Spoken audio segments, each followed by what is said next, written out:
आगे बात करने के लिए हमारे साथ अब जुड़ चुकी हैं समीर वानखेड़े की बहन यास्मीन वानखेड़े।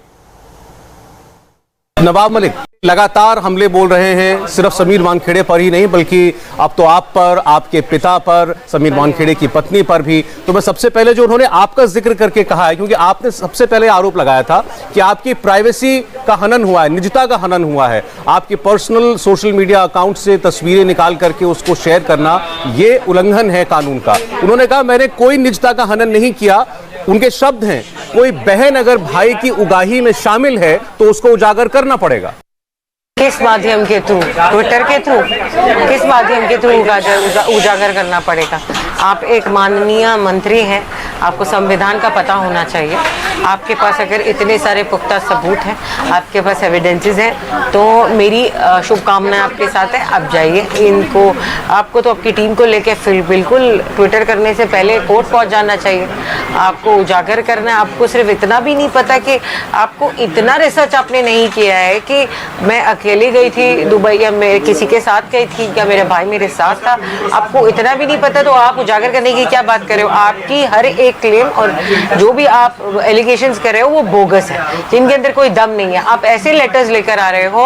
आपने अभी ऐसे कोई ट्वीट किए, मुझे प्रेस के थ्रू पता चला है कि जिसकी जो एक अननोन अज्ञात इंसान के लेटर है। Do you know even what the law says? Where there is no complainant there is no complaint. आप अज्ञात अननोन कंप्लेंट्स नहीं कर सकते हैं। आपको इतना सा लॉ पता नहीं है। आपको लगता है ट्वीट आपकी वर्ल्ड है। आप औरतों के ऊपर, किसी की प्राइवेसी के ऊपर, किसी की पुरानी शादियों के ऊपर आप वो उस औरत की भी प्राइवेसी को आप वो करे हो। She is no more of family. आपको क्या काम, आपको यही काम बच गया कि आप औरतों की इज्जतों को खराब करो। This is a very, and if you have got evidences, आपको लगता है कि भाई बहन इस एक्सटॉर्शन केस में बहुत ज्यादा होते हैं, प्लीज आप कोर्ट में जाइए, वहां पर हर सबूत पेश कीजिए। वहां पर मैं भी आपको मिलूंगी, मैं भी मौजूद रहूंगी और मैं भी अपने हर एक स्टे का, हर एक किसके साथ क्या कुछ किया गया, हर एक मैं प्रूफ 1 to 1 पे करूंगी। लेकिन आप ट्विटर पे मैं आपकी तरह गिर नहीं सकती कि मैं आपको उसको डिस्प्ले करके दिखाऊंगा। लेकिन उनका आपको सीधे सीधे इम्प्लीकेट करना, ये कहना कि आप अपने भाई के साथ एक एक्सटॉर्शन रैकेट का हिस्सा हैं। I think you should rush to the court, not on the Twitter. उनका कहना है वो, और कहने के लिए तो लोग बहुत कुछ कह सकते हैं। वो उनका पर्सनल ओपिनियन है। जो उनका पर्सनल ओपिनियन डजंट मैटर। जो हमारी जनता है, जो हमारा जुडिशरी सिस्टम है, जो हमारा कॉन्स्टिट्यूशन है, जो हमारा संविधान है, वो बहुत एक सही है। And I believe in the judiciary system, I believe in the justice system. मैं एक पर्सन ऑफ द कॉन्स्टिट्यूशन हूँ, मैं उससे जुड़ी हुई हूँ। I am at the officer at the constitution. मुझे उस पर पूरा यकीन है कि वो गलत नहीं होगा। अभी आपने जिस चीज का जिक्र किया, वो नवाब मलिक ने कहा कि मुझे एनसीबी के एक अधिकारी ने चिट्ठी लिखी है और उसमें बताया है कि कैसे उगाही होती है। आपने कहा कि अननोन ऐसे लोगों की चिट्ठियों के बारे में वो आरोप लगा रहे हैं। आपको लगता है सिर्फ हवाई बातें कर रहे हैं नवाब मलिक? ये हवाई बातें करते हैं। एक आदमी अगर उसके पास, एक नॉर्मल इंसान है, एक छोटे से इंसान को एक लीगल राइट पता होती है अपनी, राइट टू कंप्लेन। आप जाइए, आप ये सब चीज़ें कोर्ट में जाइए, आप वहाँ कंप्लेन दर्ज कीजिए। आप ट्विटर के माध्यम से थोड़ी ना आप किसी को ब्लेम करोगे। हमारे यहाँ FIRs होते हैं, हमारे यहाँ कंप्लेंट्स होती है, हमारे यहाँ कोर्ट है। मान लिया there is honourable court, there is honourable justice system, there is honourable lawyers. So why don't you go to them and prove this evidences to the court? तमाशा नहीं खड़ा करें, उनके पास कुछ है ही नहीं, वो सच ही बात ही नहीं बोल रहे हैं। सब स्टेटमेंट्स उनके बोगस है। आप एक नॉर्मल इंसान हो के, एक नॉर्मल सिटीजन कोर्ट का दरवाजा ठकठकाता है, वो ट्विटर पे चले जाता है, वो इंस्टाग्राम पे कुछ भी उठा के उनकी ट्रोलिंग चल रही है। आप संविधान को कुछ मानते हो कि नहीं मानते हो? मिनिस्टर हो आप, आपको दिमाग नहीं है? आप जाइए कोर्ट में जाइए, सब एविडेंसेस वहाँ पर पेश कीजिए। आपके पास बहुत पैसे हैं, आप एक फाइनेंशियली बहुत पैसे वाले आदमी हो। अभी मुझे ये प्रेस ने बताया इधर कि आप बहुत पैसे वाले हो, आपके पास बहुत पावर है, तो उसका बराबर उपयोग कीजिए। जाइए कोर्ट में जाइए, एविडेंसेस वहाँ प्रूफ कीजिए, जहाँ मैं आपको सही से जवाब भी दे पाऊँ। ट्विटर पे तो मैं आपका जवाब नहीं दूंगी। अच्छा, एक और आरोप परिवार के ऊपर लगा रहे हैं आपके और समीर के, उसका जवाब आप बहुत बेहतर दे पाएंगी। उनका कहना यह है कि समीर वानखेड़े ने एक फर्जी कास्ट सर्टिफिकेट देकर ये नौकरी हासिल की है, सरकारी नौकरी, और इसीलिए वो कहते हैं कि उनको नौकरी से मैं बर्खास्त करा के रहूंगा। इसके पीछे उनका दावा ये है कि आपके पिता यानी ज्ञानदेव वानखेड़े जी, उन्होंने शादी करते वक्त अपना धर्म परिवर्तन कर लिया था, जिसका जिक्र एक सर्टिफिकेट जो उन्होंने दिखाया कल, उसमें उनका नाम दाऊद के नाम से है। उन्होंने कहा कि जब माँ जो है वो मुस्लिम है, पिता मुस्लिम कन्वर्ट हो गए, तो बेटा भी मुस्लिम हो गया। और मुसलमानों में कोई कास्ट नहीं होती है। इसीलिए वो आरोप लगा रहे हैं कि समीर वानखेड़े ने मुस्लिम होते हुए दलित कास्ट का फेक सर्टिफिकेट दिया। आपने आरोप लगाया, आप ही बोल रहे हो, आप ही सुन रहे हो, आप ही कर रहे हो। आप ट्विटर के द्वारा ये सब आरोप लगाए जा रहे हो। आप पूरे सिस्टम एक जो मेरा भाई है वो एक ऑनेस्ट ऑफिसर है, जैसे मैंने पहले भी स्टेटमेंट्स पे कहा है, तो आपके पास वो आप ये समझाना चाह रहे हो कि पूरा सिस्टम फेलियर है। वो अच्छी पोस्ट पे रह चुका है, he is been into respected and honourable post. तो मुझे बताइए, एक एनआईए के ऑफिसर्स को आप झूठ बोल रहे हो, आप एक सिस्टम फेलियर बताने की कोशिश कर रहे हो।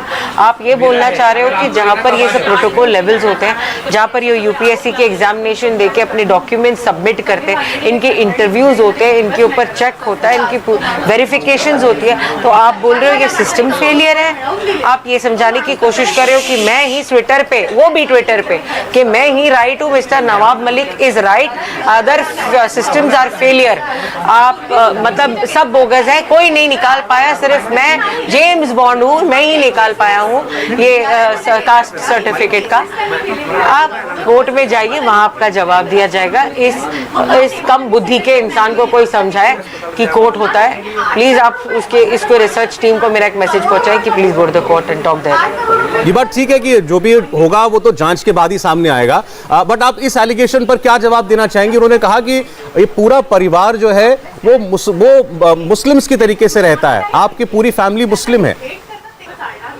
मुस्लिम की तरीके से रहता है, मुस्लिम है, ये क्या, इस चीज़ों का क्या जवाब दे सकता है कि इंसान? आप अगर मैं दिए जलाती हूँ दिवाली में, तो आप बोलोगे कि मैं हिंदू की तरीके से रहती हूँ।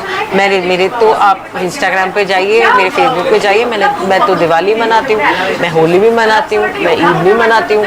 मेरी मम्मी मुस्लिम थी, मेरे डैडी मराठी है। तो मतलब अगर कोई इंसान, उनको पता है, प्रियम्बल पढ़े इंडिया का, प्लीज कॉन्स्टिट्यूशन पढ़े। मेरा मैसेज आप एक दीजिए, प्रियम्बल पढ़े, we are a sovereign nation, we respect all religions, please पढ़े। ये हमको, आप ये नहीं कि आप मुस्लिम हो तो आप अगेंस्ट हिंदू के फेस्टिवल्स को नहीं मनाएंगे। Please respect it, please respect every religion from my side. और आप ऐसे गंदे कमेंट्स ना कीजिए, नहीं तो आप एक कम्युनल राइट को दावत दे रहे हो। जास्मिन जी, इस पर मेरा आखिरी सवाल है आपसे, just to set the record straight, क्या आपके पिता ज्ञानदेव वानखेड़े जी ने कभी धर्म परिवर्तन किया है? उनका नाम ज्ञानदेव कचरूजी वानखेड़े हैं, उन्होंने कभी परिवर्तन नहीं किया है। उन्होंने एक लव मैरिज की थी, मेरी मम्मी का एफिडेविट है। ये मैं इसीलिए बता रही हूँ क्योंकि मुझे जनता में मैं महाराष्ट्र में पैदा हुई हूँ, महाराष्ट्र की बेटी हूँ, मैं एक सोशल वर्कर हूँ, मैं एक लॉयर हूँ, मैं एक क्रिमिनल लॉयर हूँ, मैं लेडीज़ की हक के लिए भी फाइट करती हूँ।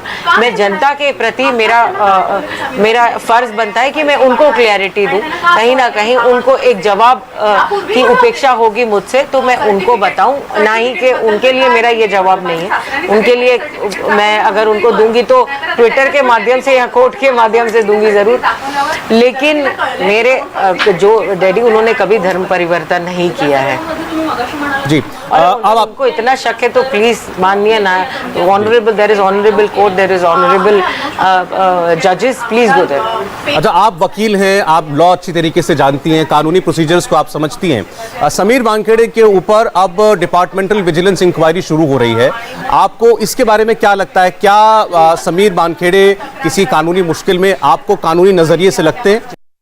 अगर सच को आँच नहीं है, मुझे नहीं लगता कि अगर उसके ऊपर किसी भी दुनिया की कोई भी इंक्वायरी पड़ती है, with all respected due, with all the authorities, with all the agencies, वो अपने काम बहुत अच्छी तरीके से जानते हैं और बहुत अच्छी तरीके से रिसर्च करते हैं। हमें कोई डर नहीं है, कोई भी काइंड ऑफ इंक्वायरी बैठी जाए, we are inviting them, we are not scared, we are all legal people and we do everything very legally. हमने कोई भी एक्सटॉर्शन या नहीं किया, नहीं तो आज हम नवाब मलिक जी की जगह पे होते। होते, वो करप्शन के चार्जेस में अंदर गए थे। तो उनको ऐसा लगता है पूरी दुनिया भ्रष्टाचार और पैसे के ऊपर जीती है। वो एक भ्रष्टाचारी नेता प्रूव हुए थे, उन्होंने रेजिग्नेशन भी दिया था। तो मेरा कहना ये है कि सब कोई एक जैसा नहीं होता और कोई ऑनेस्ट भी रहते हैं। तो आप उस बात को शायद बिलीव ना करते हो, इसीलिए आप बौखले हुए हैं। और एज अ सिस्टर मुझे बुरा लगता है कि एक इतनी बड़ी ऑनेस्ट ऑफिसर के ऊपर आप एक मैसेज गलत दे रहे हो, इंक्वायरी रख कर कि मतलब कोई भी अगर सच्चा काम करेगा तो उसकी बहन उसकी जो बहनों को ट्रोल किया जाएगा, डॉन बोला जाएगा एक लॉयर को, उनकी बीवियों को डराया जाएगा कि आप बाहर ना निकलो, रिस्क है। उनके डैडियों को उनके पिताओं को सर्टिफिकेटें अपनी दिखानी पड़ेगी, उनकी रिलीजियस सर्टिफिकेट्स दिखानी पड़ेगी और खुद के ऊपर इंक्वायरी सेट होगी। This is a very wrong message going to the society by mister Nawab Malik and I have received messages from youngsters. They have told me, उन लोगों ने मुझे बताया कि मैडम हम यूपीएससी की एग्जामिनेशन दे रहे थे बट आपकी हालत देखने के बाद हम ये नहीं दे रहे हैं, we don't want to give it. And I felt so sad that कहीं ना कहीं हमने बहुत युवक लोगों का मनोबल तोड़ा है इसके थ्रू और मैं बहुत दुखी हूँ इस माध्यम से। लेकिन जहाँ तक विजिलेंस की बात आती है, इंक्वायरी होती है, पर्सनली मैं as a lawyer, personally as a sister भी वेलकम इट, बिकॉज हम गलत नहीं है, सत्य में विजयते होगी। I believe in the constitution, I believe in the Samvidhan and I believe in its justice system. बहुत बहुत शुक्रिया जास्मीन जी हमसे बात करने के लिए, और जैसा आपने कहा जो सच है वो जरूर सामने आना चाहिए। बहुत बहुत धन्यवाद। इंडिया टीवी हर वक्त हर जगह डाउनलोड करने के लिए सर्च करें India TV news Google play store या ऐप स्टोर पर।